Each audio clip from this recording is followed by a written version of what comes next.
writer, a blogger, a activist, a speaker, A coach. women's entrepreneur, a coach, and today she's going to be talking about what's your exact topic? Well, it's called the art of public speaking, but mastering the art of public speaking. But it's also going to include a little bit about fear of public speaking as well. But it will depend on where you guys are at, and that I'll find out in a second, with your permission, of course. Marina Pearson. Thank you. So I just want to check, actually, where are you all with your public speaking? So how many of you actually speak already and get paid for it by a show of hands? Okay. Okay, cool. And how many of you speak, don't get paid for it yet, but you really enjoy it by a show of hands? Okay. And how many of you do it, but you really don't like it and you wish you did by a show of hands? And how many of you don't do it at all yet by a show of hands? Okay, cool. So is it okay if I share just a little bit about me and my journey and why I'm even standing here in front of you? So back in 2008, I was flying back to London and after a really horrible divorce. So I really was in a very interesting space because I really didn't know what I wanted to do with my life. I just finished my master's in music business and I thought, well, maybe that's what I want to do. But deep down inside, I knew that wasn't really what I wanted to do. It was kind of like I was on this treadmill. And I got to London and I started applying for jobs, as you do. And lo and behold, I got a job interview. And so I went to this job interview. And now the job interview lasted 2 hours. Now, it was a very strange interview because he asked me to ask him the questions that I wanted to hear from him, which is very bizarre. I don't know about you, but I've never had that happen before, where they've asked you to ask the questions. So in all of this, I never got the job, but I actually got tickets to this free event. So I went in my naivety to this crazy event that turned out to be this 1,000-person event in Alexandra Palace. Now, for those of you that know London, you'll know how big this place is. It was massive. It's like this huge rave I'd walked into. And this guy standing on stage delivering a really, really powerful message. And for 3 days, we did a lot of transformational work. We did a lot of work with one another. I walked out of there going, wow, that was so powerful. And yet, I really wish I could do something like that. So I became a little bit of a personal development junkie. I went on a bit of a shopping spree. And so for about 2 years, I went to everything that was available to me. But one of the things that I actually decided to go to was a 3-day free day event called Play to Win. And this crazy guy decided to do 3 days of experiential learning. But a lot of it was speaking as well. And I knew in that instant, I knew that that's what I wanted to do. I wanted to be able to speak, and I wanted to be able to empower, and I wanted to be able to work with groups. I had no idea what my message was going to be, but I just knew. You know how you sometimes just really know? And so that was really. That was the beginning of the journey, and that was 4.5 years ago. So I've really invested a lot of time, a lot of money, and a lot of resources in my own development, but also in my own speaking career as well. Because what I've learned is this, that speaking like an amateur is quite easy, but actually throwing yourself into the top 1% in the world takes a little bit more commitment. How many agree that Olympians need a little bit more commitment by a show of hands, right? To be really good, it's not just about showing up, it's about being able to train and train and train and train. Now, this was a really novel thing for me because I used to just rock up and talk. But what I've realized is there are nuances. What I realized is that to be a really, really good speaker, you've got to be able to train and be able to do so in a way that you now stand out from the rest of them. Because there's a lot of people who want to speak. So there's one thing that I would really, really call for, and I hope everybody would agree that participation equals value. What does it say? What does it say? Participation equals value. Thank you. I think we can do better than that, right? What does it say? Participation equals value. Great. So what am I doing here? I'm engaging you with the material. So there are things today that I'm going to ask you to do that might feel slightly uncomfortable, it might be slightly weird, but they're all examples of how you can engage your audience, and they all have a point to them. So what I know is this, that when we participate, we actually gain more value out of the process. So participation is going to be key. How many of you, by show of hands, are willing to play full out today? Wow. Play full out, willing to participate. Okay, maybe not so much, fine. Well, don't worry, I'm not going to get you to stand on your head or anything like that. But I will get you to talk to one another. Is that okay? Is that okay? Do I have your permission to ask you to talk to one another? Great. So the first thing I want you to do is turn to the person next to you and just briefly tell them why you're here today. Just what your intention is, what you want to get out of today. And you get 30 seconds to share, and then the other person gets 30 seconds to share. Okay? So I'll say switch. Once you're done, then you switch to the other person. Go.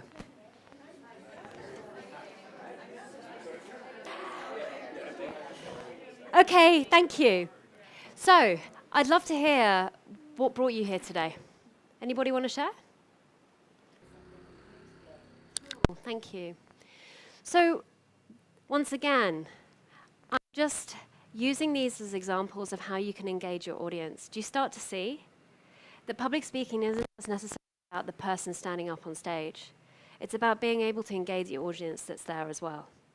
So the more interaction you have with your audience, the more likely it is, more energy there's going to be, the more connected they're going to become, and that's really, really key, and I'll talk about that in a second. So I know that some of you already said that you've been kind of a bit scared and I totally get that. I used to be that person, and I used to cower away at the idea of even speaking in front of a small group of people, even in my family, actually. But it's okay, because the more you do it, the less scared you become. Now, there are 5 points I want to make today to make it easy on you guys so that you can remember them. I want to start with that can really, really help you to become a lot more engaging, a lot more connected, a lot more present, a lot more, falling in love with public speaking. And so the first one is this. Be present. What does it say? Bit louder, come on, guys. Thank you. Be present. So I know that when fear shows up, it's really difficult to be present. We're all in our heads. We're all But I want to share something about that. I think we're the only species that lives on this planet that actually manages to catapult themselves into the future, creates a massive scenario of what might happen, and then says, no, I'm not going to do that. But you haven't even left your seat. It's quite amazing how we buy into that, isn't it?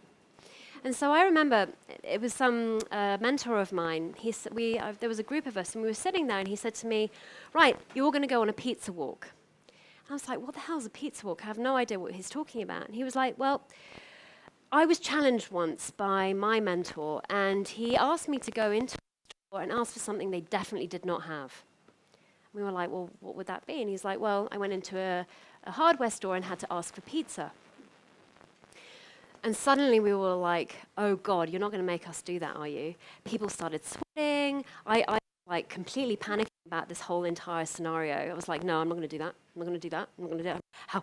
Because I completely imagined this whole thing around how awful it was going to be, how embarrassing it was going to be, how dreadful I was going to feel, how crap it was going to be. And then he brought us back, and he's like, how many of you left the room? And we all put our hands up. We were like, yeah, we all did. We were there. How many of you are going to do it? We were like, no way, no way. And then he was like, well, this is an interesting point. None of you have left the room. None of you know how you're going to feel when you're up there. But yet, we get so caught up in our heads about how it's going to be. But I also hear a lot of people say to me, oh, I don't like public speaking because something that happened to me when I was really young, or I felt really embarrassed. But the good news is this. There is no past, there is no future, there's only now. And so with that, understanding what's creating your experience can really, really help. Because if you can see that actually what is creating your experience is just a thought felt reality in the moment and that it's not real, it's okay. So I know that some of you are wondering, well, how can you get present? How is it possible? Well, I don't know about you, but I know that I don't necessarily breathe very well. And breathing can be a really awesome way to become present.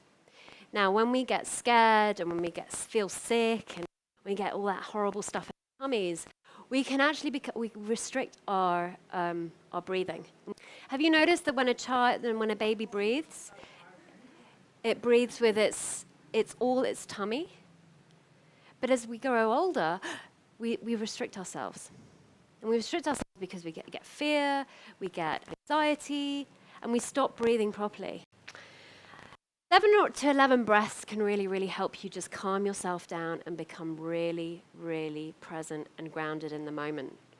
So if you're just about to go on stage, or if you're freaking out about going on stage, or if you're like, I don't want to do any of that, then breathe. It will help enormously. So let's have a go. So a lot of the time people just breathe from here. But if we actually take a deep breath in with our diaphragm and let this come out, can you feel that?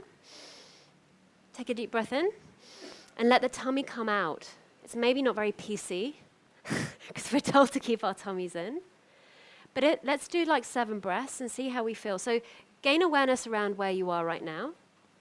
And let's do 7 breaths to see where it takes you. So take a deep breath in and a deep breath out. So you breathe back in, a deep breath in and a deep breath out. Another deep breath in and another deep breath out. Another deep breath in, another deep breath out. Another deep breath in, another deep breath out. Another one, and out. And again, and again.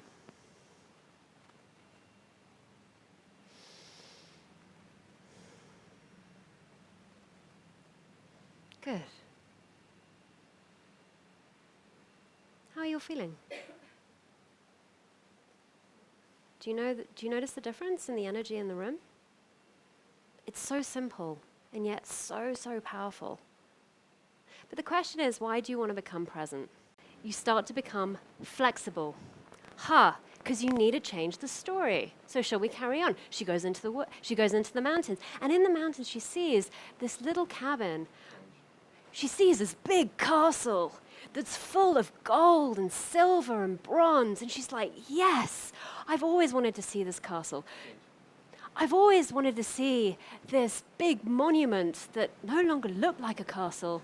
It was more like a fluffy cloud. And so the story goes into something completely weird and different, but the whole point to it is flexibility. Does that make sense? And it will start getting you out of your head and into your body and heart. So I'm going to get you into groups of 2. Animated, yes, enjoying yourselves, playing, to be able to actually start with that, okay? So sit yourselves down, get into the groups of 2. A's. So choose is going to be A, choose is going to be B. Okay. So when I put my hand up, that's time for us to be quiet. And I guess we can't be too animated because everybody's working next door and very serious. So A's, I want you to tell the story. B's, I want you to be the one to say change. Now, don't say change, change, change, change, change, because A's won't have the opportunity to tell the story. Does that make sense? So give them a little bit of time so that they can actually tell something about the story. I'm going to give you 5 minutes each, and when you see my hand up, I'm going to say switch, and then you're going to do it the other way around. Does that make sense? Are there any questions? Understood? Go. How was that? Great. Anyone else? Yes? And how was that being creative? I mean, what I saw was a lot of energy in the room. What I saw was a lot of fun, and what I saw was a lot of engagement. But maybe that was from where I'm standing. However, it's very different what somebody might be feeling when they're going through the process.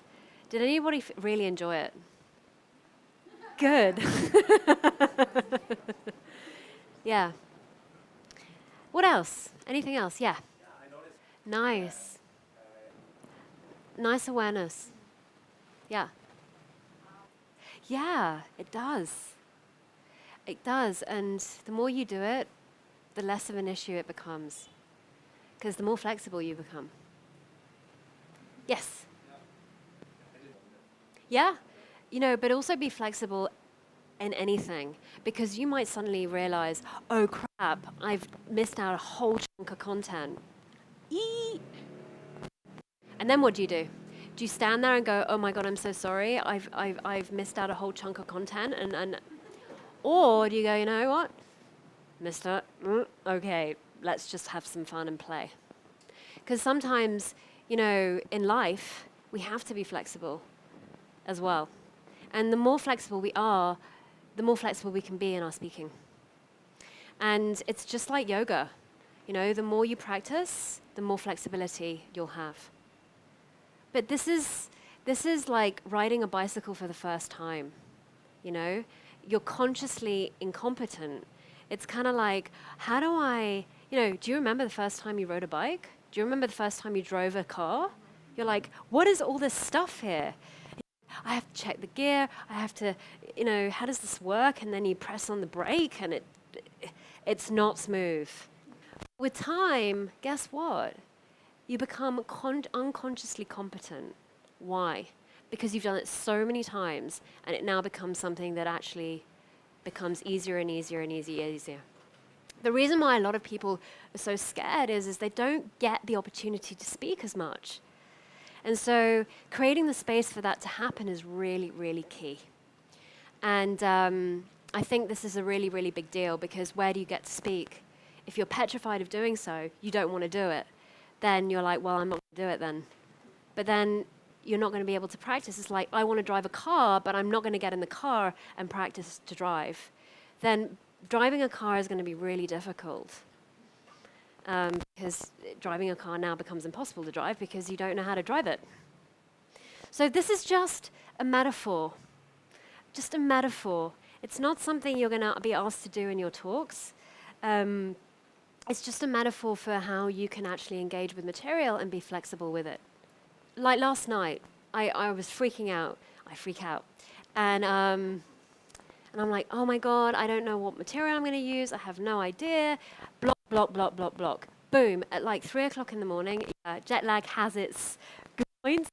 It all came to me. Boom, boom, boom, boom, boom. Done. Okay, I know exactly what I'm going to do. Sometimes when we get so in our heads, we get so blocked off, and we can't actually be creative. So part of that creativity is to be flexible.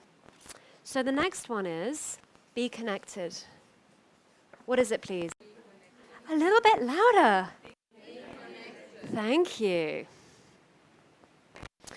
Be connected. Now, this is really about being connected to you and everybody in your audience.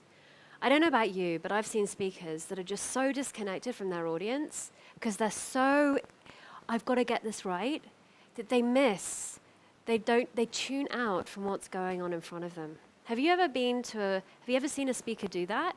How did you feel when you were sitting in the audience? You felt disconnected? You felt annoyed? What else? Yeah.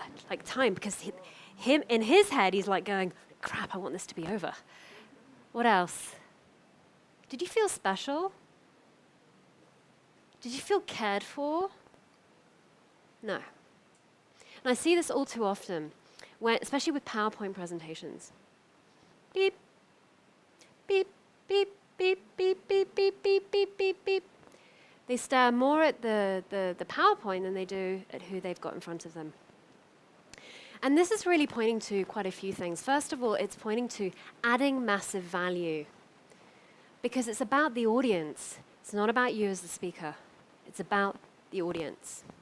And I've seen this all too many times when it now becomes about the speaker, but the audience feels that because they want to engage with you. They want to see that you care. They want to make sure that you've made eye contact with them because they want to feel special. Have you actually been to somebody who's spoken before and you felt, oh my God, they spoke to me, by a show of hands? Yeah. How did that feel? Yeah, it is, isn't it? It's like, oh my God, they spoke to me. It's like the rock and roll star that like throws his panties at you. You're like, yeah, yeah, yeah. Yeah. And I'm not saying every speaker's a rock and roll star, but all I'm saying is that it can really profoundly make a massive difference. So we're going to do a little exercise. Very brief, 1 minute, done. And it's about looking into each other's eyes, because this is key. If you want to connect with your audience, looking at them, but actually looking into their eyes is going to get you what you're looking for. Now, this isn't like, oh, if I do that, then we got a date. It's more about, well, connection builds trust.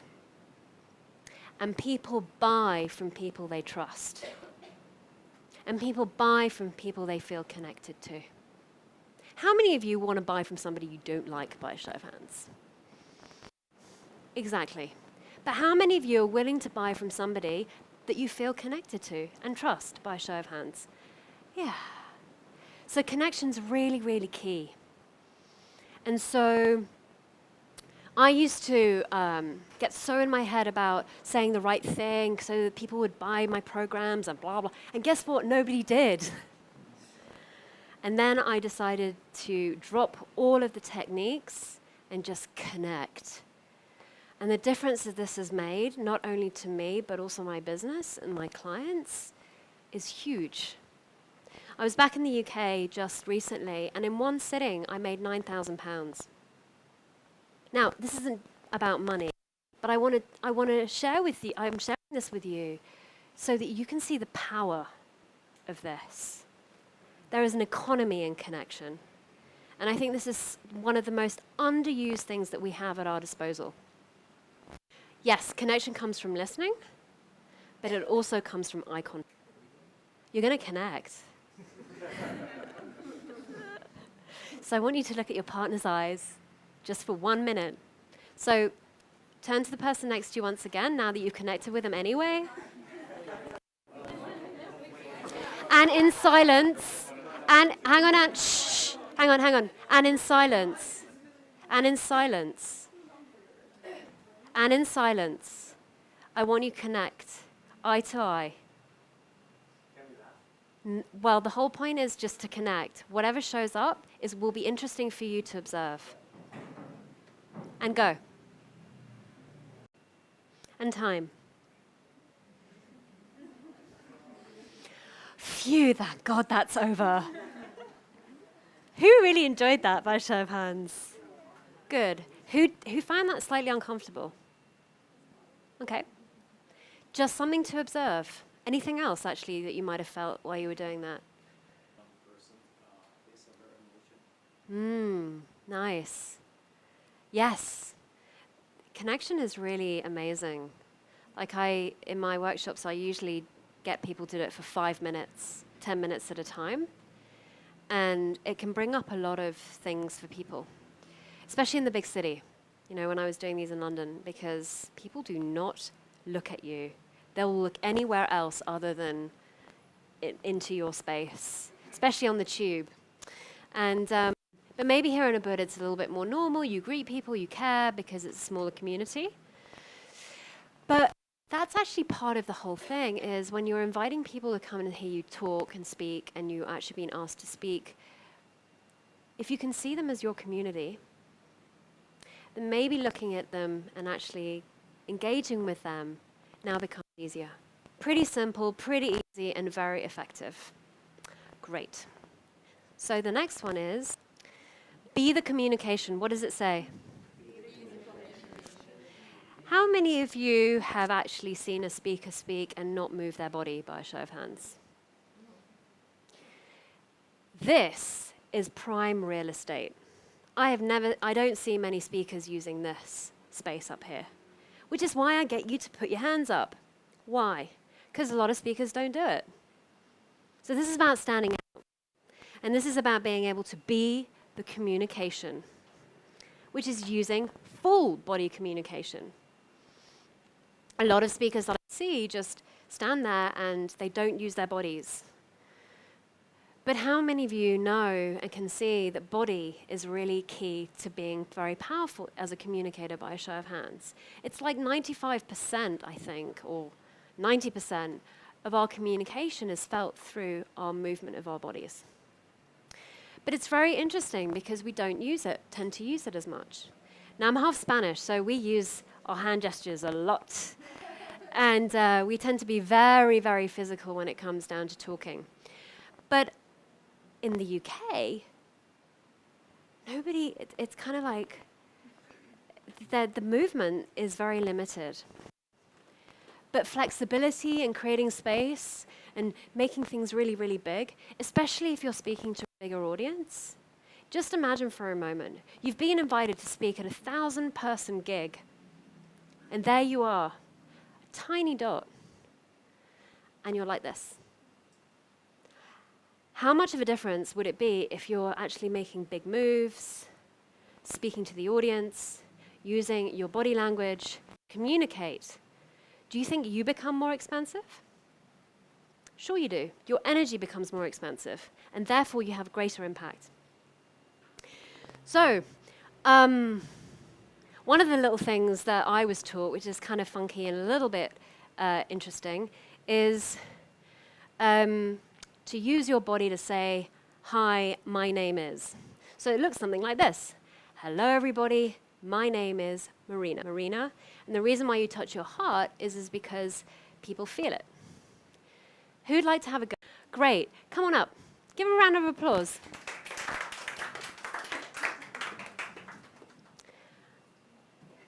And your name is?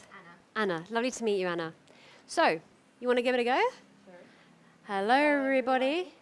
My name is Anna. Okay. So, it's from the belly button down here. Just down here, a little bit further. Yep, that's it. Hello, everybody. Hello, everybody. My name is? My name is? Anna. Anna. Yes. Do you see the difference energetically when she put her hand up versus when it was here? Do it again. Hello, everybody. My name is Anna. Yes. Good job. Simple but effective. It's just to get you practicing moving when you are speaking. Does that make sense? So it's not something that you would do.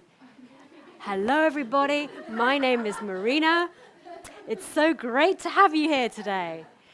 I don't do it, but it's practicing, becoming aware of your body as you speak. Because most people are completely disjointed.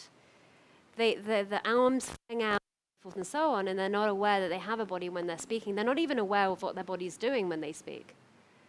Anybody else want to have one more go? Yeah, come on up. And your name is? Martina. Martina. Give her a round of applause. Hello, my name is Martina. Great. One more time, but hello, everybody. Yeah, okay. Hello, everybody. My name is Martina. Brilliant. Well done. So, obviously, at the beginning it was a bit, but it got easier, didn't it? Yeah. Fine. Practice. Great. And finally, so that's being the communication. So if you're happy, if you show up on the stage and you're like, "I'm really happy today. Can everybody be happy with me today?" It doesn't work, right? There's some incongruency there. Or if you're like, "Yeah, I'm so sad. It was so awful. And it was just such a nightmare." There's incongruency there. So be the communication is about being the what are you communicating? And how are you communicating that with your body? So just being aware of your body and how you're using it. Does that make sense? Because a lot of speakers, beep, beep, don't use it. So it's movement with purpose. there are stage anchoring techniques and skills that, once again, I'll be showing in the program. But simple one is, this is always the past, and this is always the future. That's just one simple thing to learn. Because it's a bit weird when you're like, in the past. That feels kind of weird.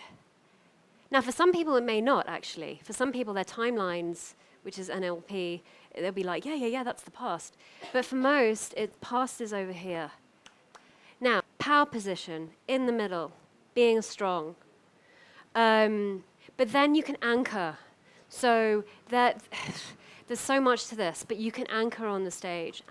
Stage anchoring is quite powerful, because you can anchor bad emotions here. So you're telling a story, and it was awful, and it was this, and it was horrific, and la, la, la, la, la. And then you can move into a different place, and here it was beautiful and lovely and amazing. But then what happens if you move back here, and you start telling an amazing story, and it was wonderful? You've gone back into the negative energy place that you were talking about. So that can be quite confusing, but you've anchored it in.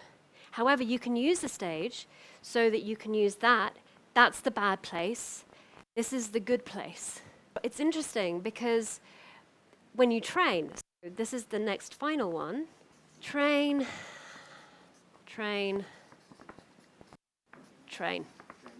Why have I not said practice?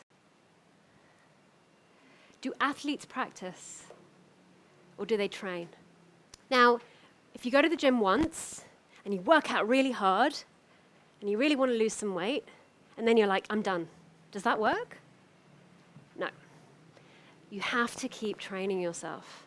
And so when I've been going into the training room hour after hour after hour after hour, we do a lot of this again and again and again and again. And what happens is you start to just assimilate the information, and you start to do it naturally. Does that make sense? So yeah, there can be some planning, but within the plan, be flexible. The best way that I know is to get feedback. And you don't have to have an audience. If you're doing video, for example, get feedback from your friends. Because actually using video can really, really help you to see what you're doing. And you're like, oh my God, that's so weird. Did I do this? This is so strange. And it allows you to become aware. So yeah, so those are the 5 little tips that I wanted to share with you today. And I know it's 1, but 5 minutes just to kind of briefly talk about the program that I have, if you want to know more about it. So I've only got I don't know how many I have, but pass one on, and yeah. So I realized that training is such a key thing to this, but also I realized the power of community and connection. Back in the UK, I'm still part of this community, and I go into the training room and I do a lot of speaking there, and we refine and refine and refine. And what I've noticed here in Bali is maybe that there isn't that resource. So I wanted to create it because I've seen the power of this, and I've seen the power that it creates, not only from your perspective, but also from the perspective of who you can actually impact. So I've decided to create a 5-week program, which will be at the Villa Pukaku, which is where I live. We have speakers and we have microphones. We actually have spent 6 months hoping that customs would give our stuff back, and finally they did. So joy of joy, we now have everything we need. You're going to be able to actually hold a mic, speak, and we're going to assimilate as if you are on the stage. Now, a lot of it's going to be workshop stuff. So what have I decided to include in this? Well, the basics. You can never overdrill the basics. Stage anchoring. Powerful questions you can ask. How to engage your audience. Structuring your presentation. These are really basic things that can help you create a killer presentation. The next one is successful storytelling. How many of you can see that telling a really powerful story can make a massive difference? By show of hands. Yeah. And so that weekend or that Saturday, we're just going to spend it creating stories, telling stories, telling stories, telling stories, ones that you can do for yourself, but also we'll be doing some exercises around storytelling, improv storytelling. I'll give you some words, and then you create a story. Because it's just about being engaged with the material. The next one is modeling the masters. How many of you have seen Martin Luther King's speech? What would it be like if you could do that? And it's not about whether you get it right or not. It's about being in the energy of that particular master.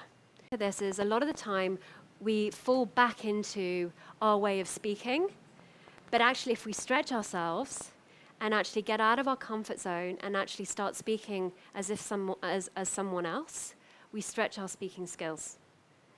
And so I've done the Martin Luther King speech, and really powerful. And so it won't just be that one. There will be another ones that I've picked. Yeah. Very powerful, actually. Just because you get so in the beingness of it all, you suddenly have this energy that you don't know where it comes from. But it allows you to see your range. And as a range as a speaker, that's really, really key. There are 12 stage archetypes that you can use. But I'm going to choose 5 based on the fact that we don't have all that much time. It will be the preacher. The next one is the executive. And this one's all about direction, being prompt, delivering the message succinctly. The next one is going to be jester, which is all about humor. And how many of you see humor can be really, really key? The next one is possibly going to be rock star. And the rock star has a lot of attitude on stage, but they have no fear. They dominate the stage, those rock stars, don't they?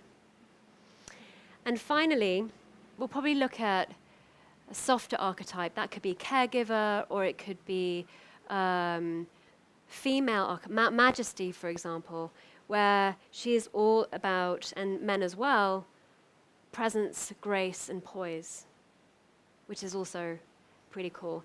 And then finally, on the last day, we're going to put all of that together, and you'll have your 20-minute presentation. So we'll be building every week so that at the end, you come out with something completely yours to use. So that's the course. And the price is $699, but for Hubbard, it's going to be $399, which is less than $100. It's about $78 per day. So yes, being prepared, but also not being stuck with the preparation and being flexible with that. But we'll do more of that in the course anyway, because yes, preparation, but not tied to it. Yeah. Does that answer your question? Great. Thank you, Marina. Thank you.